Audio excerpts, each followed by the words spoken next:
জানাচ্ছি, মুর্শিদাবাদে সিএএ বিক্ষোভের তাণ্ডব, অভিযুক্তদের সম্পত্তি বেচে ক্ষতিপূরণ, ঘরবাড়ি বেচে ক্ষতিপূরণ দিতে হবে অভিযুক্তদের।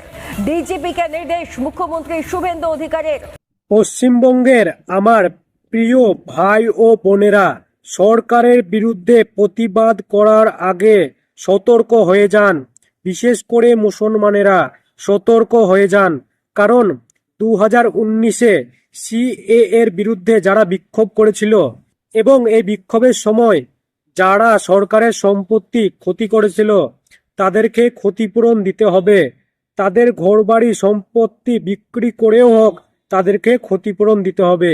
এই থেকে আপনাদের শিক্ষা নিতে হবে যে সরকারের বিরুদ্ধে প্রতিবাদ করার আগে আপনাদেরকে দুবার ভাবতে হবে, কারণ আপনি শান্ত শিষ্ট বিক্ষোভ করতে যাবেন, কিন্তু ওই শান্ত শিষ্ট পরিবেশটি কখন অশান্ত হয়ে যাবে আপনি বুঝতেও পারবেন না এবং আপনি আপনার পুরো সম্পত্তি ঘরবাড়ি হারিয়ে ফেলবেন।